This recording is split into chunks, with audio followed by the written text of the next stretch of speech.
കൂട്ടുകാരെ, മരണത്തെ മുഖാമുഖം കണ്ട് നമ്മുടെ രവീന്ദ്രൻ, അതേ പ്രേക്ഷകരെ, നമ്മുടെ രവീന്ദ്രൻ അത്യാസന്ന നിലയിൽ ഹോസ്പിറ്റലിൽ കിടക്കുന്ന മുഹൂർത്തങ്ങൾ തന്നെയാണ് ഇനി വരുന്ന എപ്പിസോഡുകളിൽ വരാൻ പോകുന്നത് കേട്ടോ. നമ്മുടെ രവീന്ദ്രൻ ഇനി ജീവിതത്തിലേക്ക് തിരിച്ചു വരുമോ എന്ന് പോലും സംശയിക്കേണ്ട തരത്തിലുള്ള ഒരു രംഗങ്ങൾ. രവീന്ദ്രന്റെ ഈ അവസ്ഥയ്ക്ക് കാരണക്കാരി വർഷയാണ്. അതും വിശ്വസിക്കാൻ പറ്റുന്നില്ല അല്ലേ? വർഷ ഇത് മനഃപൂർവ്വം ചെയ്തതോ അറിയാതെ ചെയ്തതോ എന്നൊക്കെ നമുക്ക് അറിയേണ്ടിയിരിക്കുന്നു കേട്ടോ. എന്തായാലും നമ്മുടെ സച്ചി എന്തായാലും ഇനി വെറുതെ ഇരിക്കത്തില്ല അല്ലെ പ്രേക്ഷകരെ? നമ്മുടെ വർഷയായിട്ട് ഏകദേശം പ്രശ്നങ്ങളൊക്കെ ഒന്ന് ഒഴിഞ്ഞു വരികയായിരുന്നു.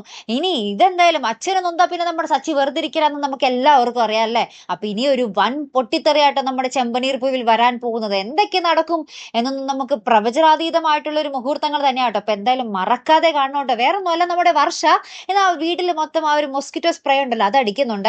അപ്പൊ നമ്മുടെ അച്ഛൻ ഇങ്ങനെ പുറത്തുനിന്ന് വരുമ്പോൾ ഈ ഒരു സ്മെല്ല് സഹിക്കാനാവാതെ ശ്വാസം മുട്ടൽ വന്ന് ഒട്ടും ശ്വാസം എടുക്കാനാവാതെ ഭയങ്കരമായിട്ട് ബുദ്ധിമുട്ടുകയും നമ്മുടെ രേവതിയാണ് ഒടുവിൽ എങ്ങനെയെങ്കിലുമൊക്കെ ഓട്ടോറിക്ഷയിൽ കയറ്റി ഹോസ്പിറ്റലിൽ എത്തിക്കുന്നു. അവിടെ ചെല്ലുമ്പോൾ നമ്മുടെ രേവതി നമ്മുടെ സച്ചിയെ വിളിച്ച് സച്ചിയും കൂട്ടുകാരും വരുന്നുണ്ട്, ഓടി എത്തുന്നുണ്ട്. അപ്പോഴാണ് ഡോക്ടർ പറയുന്നത് ഇതേപോലെ മൊസ്കിറ്റോ സ്പ്രേ ആ ഒരു സ്മെല്ല് പറ്റാതിരുന്നിട്ടാണ് അദ്ദേഹത്തിന് ഈ ഒരു അവസ്ഥയുണ്ടായത്, നിങ്ങളോട് ശ്രദ്ധിക്കണമെന്നൊക്കെ പറഞ്ഞാലും നമ്മുടെ ഡോക്ടർ പറയുന്നുണ്ട്. അപ്പൊ സച്ചി ആകെ ഞെട്ടി നിൽക്കുക, അവിടെ എന്താ സംഭവിച്ചത്, വീട്ടിൽ ആരാണ് ഇത് ചെയ്തത് എന്നൊക്കെ ഇനി സച്ചി അന്വേഷിക്കുമോ? ഇനി സച്ചി അത് അന്വേഷിക്കുമ്പോഴായിരിക്കും നമ്മുടെ വർഷയാണ് ഇതിന് പിന്നിലെന്ന് അറിയാൻ പോകുന്നത്.